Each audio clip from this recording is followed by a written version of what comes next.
Masa lalu saya kelam, ahli maksiat, tidak pernah sholat, dan hobi dugem. Saya juga mantan pekerja bank.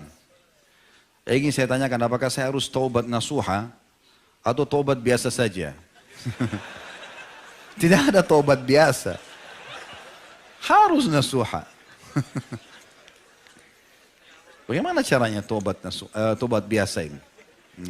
Apalagi antum Masya Allah tidak sholat, hobi dugem ini segala macam. Ya. Nasuha artinya serius. Ya. Betul-betul meninggalkan, sudah kita jelaskan tadi. Jadi harus taubat nasuha.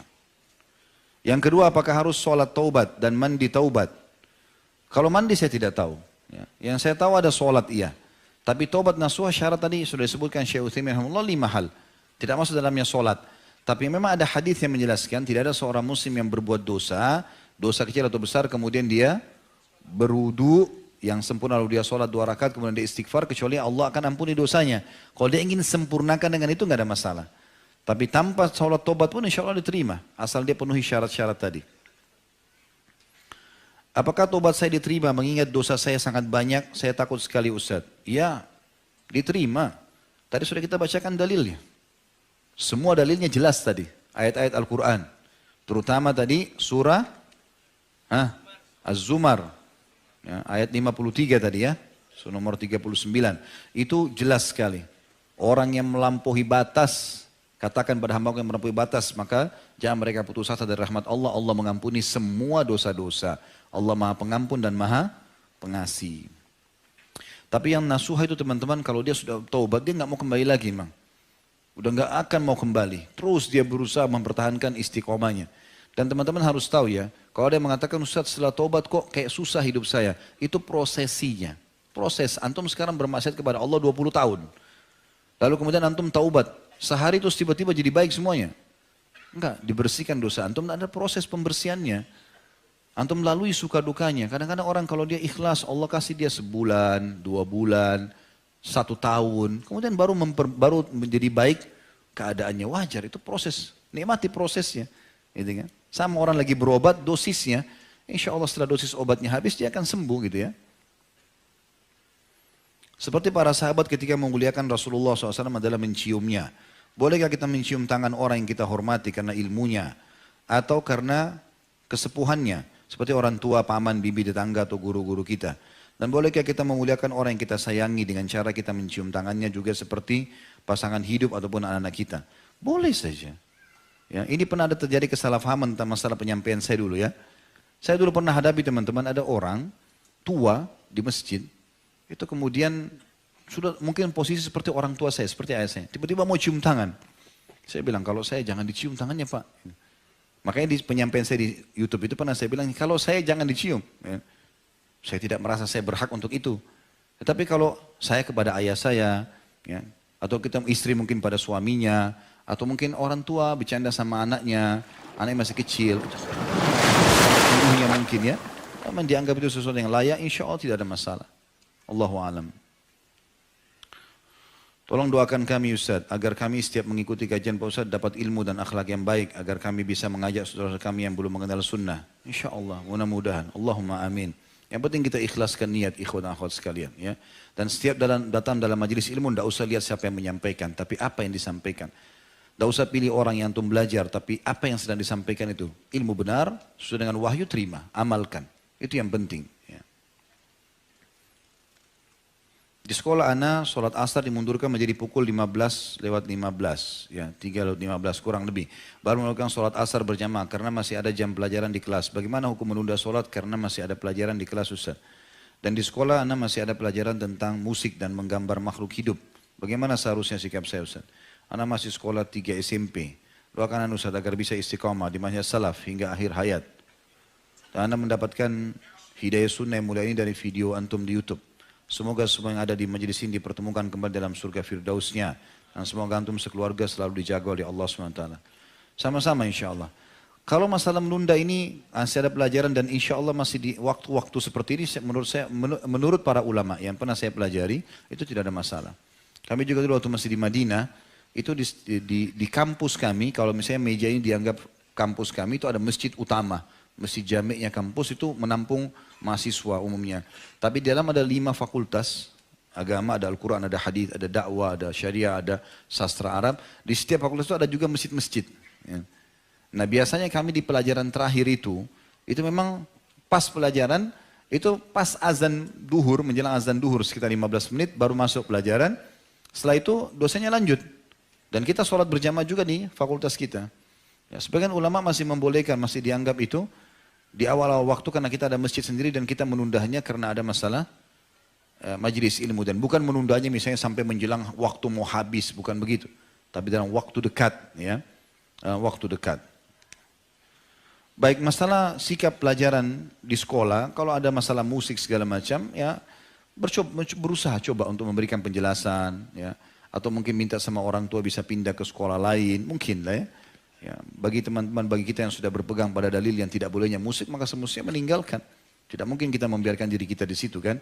Tapi kalau misalnya pun tidak ada di kota itu cuma kita sendiri, ya, cuma sekolah itu tidak bisa dan seterusnya, maka kita coba hindari atau kita ngikutinya dengan kurh, tidak menginginkan masalah itu. Ya, dan kita tidak jadikan sebagai sebuah pegangan. Tentu lebih baik kalau kita menghindarinya. Allahu a'lam. Masalah ikuti pengajian ini, alhamdulillah, ini saya bersyukur kepada Allah SWT kalau memang betul akh ini masih SMP, bisa dapat hidayah ya, melalui video, alhamdulillah. Ini jazakallah khair, ini berita baik buat kami tentunya. Karena memang harapan kami di YouTube untuk itu, ya, bagaimana supaya bisa sampai ajaran agama ini kepada kaum muslimin. Abu Sufyan sebagaimana dikisahkan bahwa ia adalah seorang penyair dengan tulisan-tulisannya. Bagaimana pandangan Ustaz mengenai penyair-penyair yang mana sampai hari ini masih banyak penyair-penyair tersebut? Dan bagaimana pandangan Islam mengenai penyair? Tadi sudah kita jelaskan ini. Iya kan? Salah satu daripada pelajaran adalah bolehnya syair dalam Islam selama syair itu tidak berbau kemaksiatan kepada Allah SWT. Dan saya sudah kasih contoh tadi kalau ingat tentang masalah syair yang dilantunkan oleh para sahabat di lokasi Khandaq, ya, di perang Khandaq. Apakah kita boleh menjamin diri kita atau yakin kita adalah orang beriman dan mati dalam keadaan beriman jika kita bersungguh-sungguh dalam menjaga keimanan sebagaimana keyakinan Abu Sufyan? Dan apa bedanya dengan mentazkiyah diri? Boleh tentunya. Tazkiyah diri itu beda. Tazkiyah diri itu kayak memuji-muji diri, ya. Itu beda. Tapi kalau kita yakinkan dalam diri kita memang saya adalah orang beriman kepada Allah sekarang, saya sudah tahu ini pelajaran yang benar, ini wahyu lalu saya istiqomahkan, saya motivasi diri saya untuk itu gak ada masalah. Bagus malah gitu kan. Sebagaimana para sahabat memotivasi diri mereka kalau mereka dalam manhaj yang benar, dalam metode yang benar, ya, pola hidup yang benar, lalu mereka mempertahankan ajaran Nabi SAW sampai meninggal. Jadi beda kalau tazkiyah diri itu memuji diri, itu dilarang dalam Islam gitu kan. Kamu sudah berapa lama di majelis ini? Saya sudah 3 tahun lalu. Enggak ada angin, enggak ada apa. Mau 3 tahun, mau 5 tahun, enggak ada urusannya. Jadi kan enggak usah dipuji diri di situ. Ya. Mau bertanya soal ajal yang Ustaz tadi bilang. Ajal tidak bisa dipercepat atau lambat. Waktunya sudah ditentukan. Pasti. Bagaimana dengan hadis yang mengatakan sedekah memperpanjang umur? Ini sudah dijelaskan oleh Ibnu Taimiyah rahimahullah. Beliau menjelaskan hadis yang semua berhubungan dengan berpanjang umur seperti silaturahim, memperpanjang umur gitu kan, sedekah memperpanjang umur. Ini beliau mengatakan yang diperpanjang bukan jumlahnya tapi berkahnya. Jadi kalau misalnya ada orang 70 tahun si A selalu silaturahim dan sedekah misalnya. Sementara si B 70 tahun juga tidak melakukan itu. Maka kita temukan si A ini berkah. Dalam 70 tahun sudah bangun masjid, sudah punya rumah anak yatim. Banyak kegiatan baik yang dia sudah lakukan. Allah berkahi perpanjangan umur dalam ibadah gitu loh.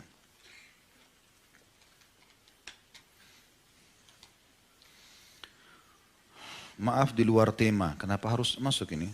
Baiklah, saya hanya ingin meminta doa dari Ustadz dan jemaah semuanya di sini bahwa saya sedang proses pencarian istri yang soleha. Dan dengannya saya semakin dekat dengan surga Allah. Harapan saya adalah bisa menikah di awal tahun depan. Akan tetapi hubungan saya dan keluarga saya sudah terpecah belah sehingga sulit sekali untuk berbicara pernikahan. Sekarang saya harus berjuang seorang diri untuk mempersiapkan biaya dan lain-lain. Mohon nasihatnya Ustaz. Insya Allah. Mudah-mudahan semua yang bujang yang hadir di tablik akbar ini tidak bujang lagi. Ya. Terakhir tahun ini ya. Waktu antum tinggal 2 bulan berarti. Bagaimana caranya Ustaz? Gampang. Apa Indonesia negara paling gampang menikah. Paling mudah Masya Allah, paling murah seluruh dunia. perangkat sholat, Al-Quran nikah. Modalnya masuk masjid sholat. Minta sama imam, imam saya mau nikah imam. Dicarikan di kampung nanti. Ya. Kalau di kota yang mahal-mahal memang jangan. Ya. Cari yang murah-murah, yang bedaknya 20.000. Ya. Dia antum bisa hidup. Yang penting status suami kan. Ya. Karena nanti orang juga banyak bilang, saya tidak mau nikah sama orang di kampung Ustaz. Mungkin karena beda, orang kota kan sudah tahu dandan segala macam. Kan bisa antum ajarin. Kan bisa belajar gitu kan. Tapi dia Masya Allah tidak ikut pergaulan bebas, tidak segala macam, maka itu bagus. Ya. Yang penting kalau mau nikah jangan rewel. Tinggi, putih, cantik, pintar. Nanti di surga ada bidadari.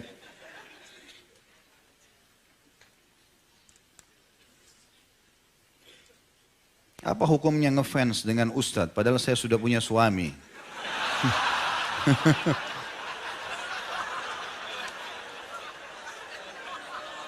Ini perlu dirincikan, ngefans apa dulu? Kalau yang dimaksud adalah kajiannya, kajian penyampaian ilmunya, nggak ada masalah. Tapi kalau fisiknya jangan.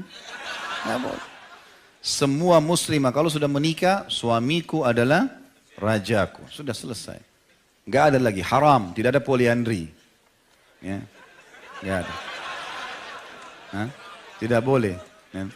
Kalau cuma pelajaran yang disampaikan, nggak ada masalah. Ya, ilmunya itu nggak ada masalah. Mungkin penampilan lalu kemudian berharap suaminya bisa, itu mungkin umum. Tapi kalau sudah menyukai, akhirnya beralih sukanya dari suami kepada orang lain, ini nggak boleh. Hukumnya haram dalam Islam, tidak boleh sama sekali. Karena tidak ada poliandri kan gitu. Kalau poligami boleh laki-laki. Ya, pembelaan kepada sama jenis saya. Bagaimana cara mendakwai keluarga sendiri dan menjelaskan ke orang tua kalau kita pergi mengaji, pakai kerudung panjang, sedang mendekatkan diri kepada Allah. Karena ibu saya sedang bilang kerudungnya kepanjangan, jadi terlihat besar. Itu sudah sering kita bahasakan ini. Ya, caranya sederhana. Setelah ikut pengajian ikhwah dan akhwat sekalian, antum harus menjadi orang lebih baik dari sebelumnya. Gitu kan?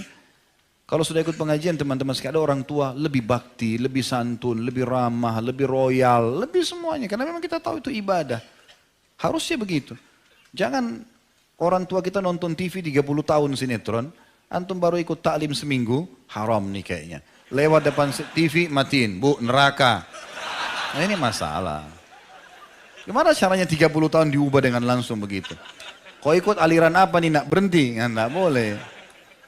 Harusnya lebih santun dan harus ada skala prioritas. Mana skala prioritasnya? Mungkin orang tua kita nonton TV dengan tidak sholat. Nah tidak sholatnya dulu ini yang diperbaikin.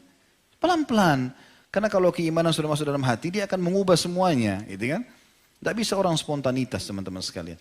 Apalagi dasarnya kalau orang tidak ikut pengajian. Gitu. Banyak di antara ikhwah begitu. Akhirnya setelah mendengar, bagaimana caranya Ustaz ya? Coba dengarkan ceramah. Bukan harus ceramah siapa saja. Di antara para asatidzah yang mulia banyak Masya Allah yang berilmu. Maka dengarkan mereka dan coba kalau memang suka nontonnya. Ada beberapa ikhwas coba itu akhirnya orang tuanya mulai dengar sampai akhirnya menjadi penyebab hidayahnya juga. Atau kasih hadiah buku gitu kan. Atau kalau ada orang tua ragu, ini pengajian apa nak? Ayo ibu atau ayah ikut yuk. Lihat pengajian saya biar tahu. Insya Allah hadir sekali 2 kali cukup. Mereka bisa dengarkan kok. Karena orang-orang yang banyak menilai pengajian itu tidak baik. Karena belum dengar. Coba duduk sekali dengar. Ada yang salah berikan masukan kan gitu. Tapi kalau benar kenapa nggak diterima? Allahu a'lam, itu setahu saya. Dan tentu selain daripada itu dikuatkan dengan berdoa. Mudah-mudahan Allah SWT berikan hidayah. Istri ana suka sekali baca novel dan terkadang juga menulis novel. Apakah perkara itu sia-sia?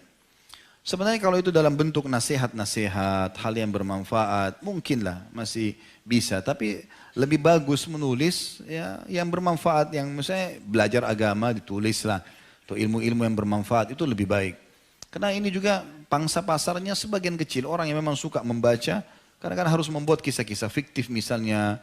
Atau hal-hal yang tidak perlu gitu kan. Dibesar-besarkan, kisah tentang apalah cinta seseorang pada orang lain. Dan hanya lingkup kecil lalu kemudian dibesar-besarkan seakan-akan itu sebuah kisah yang harus jadi besar. Kita masih punya banyak kisah Nabi, kisah para sahabat ya, yang tidak bisa diukir lagi dengan pulpen. Harusnya bisa diberikan masukan. Kalau istri antum yang bertanya ini memang sudah begitu dari sebelum nikah, maka pelan-pelan didakwahi. Nabi Nuh AS mendakwahi istrinya sampai akhirnya meninggal dalam keadaan kufur. Nabi Lut juga AS begitu. Gitu kan.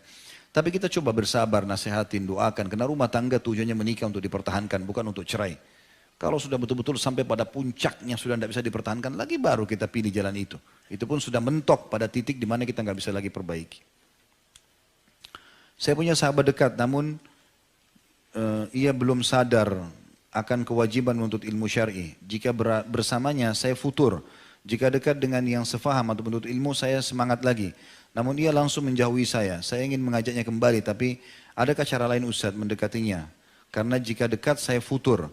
Enggak, kalau memang antum sudah sampai futur, futur itu artinya jauh dari agama.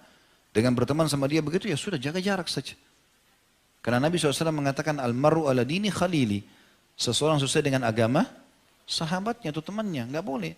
Ya, bahkan nanti hari kiamat akan ada, Allah ceritakan, orang-orang akan ada mengatakan, dalam Al-Quran diceritakan, walaupun ini ayat turun kepada beberapa orang dari Quraisy, ya.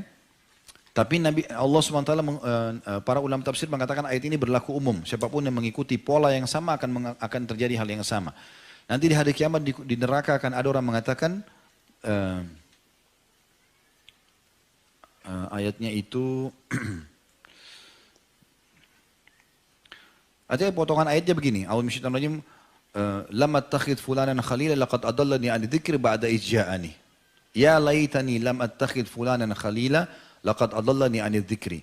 Nanti hari kiamat akan banyak orang di neraka akan mengatakan, coba seandainya di dunia saya tidak berteman sama si fulan, dia telah menyesatkan saya setelah datang kepada saya peringatan. Ya. Ini turun kepada seorang dari Quraisy, sahabat Nabi SAW.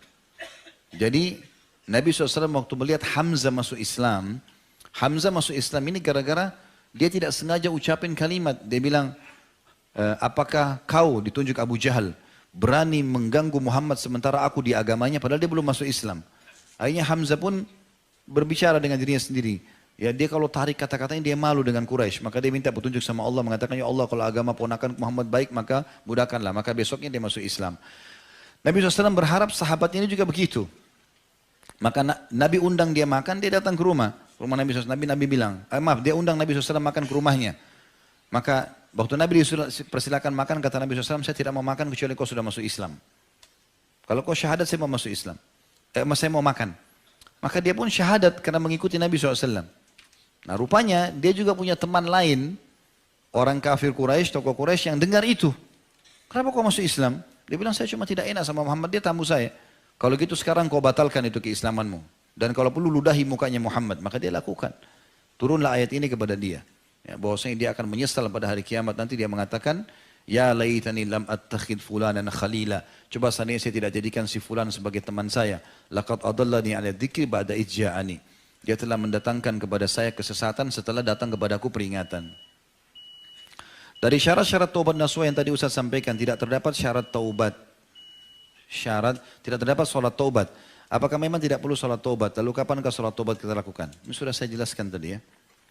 Bagaimana hukumnya bercerita mengenai kejadian di tempat kerja kepada suami atau istri? Misal cerita tentang bos yang kurang tegas. Apakah termasuk ghibah? Karena saya kerap saling bercerita kepada istri mengenai hal yang saya alami selama di kantor. Begitu pula sebaliknya. Saya takut ini ghibah, mohon penjelasannya Ustaz. Bisa masuk dalam bab ghibah. Gitu ya. Bisa masuk dalam ghibah. Lebih baik antum hindari. Kalau ada sesuatu yang kita hadapi di kantor teman-teman sekalian, kita nggak usah ceritakan kepada orang-orang. Kecuali memang dasarnya darurat sekali. Misalnya memang kita harus menceritakan itu karena kalau kita nggak tanyakan malah jadi masalah gitu ya. Artinya nanti kita nggak tahu solusinya dan kita tahu pasangan kita bijak. Maka boleh saja kita mengatakan, tapi tanpa menyebutkan nama.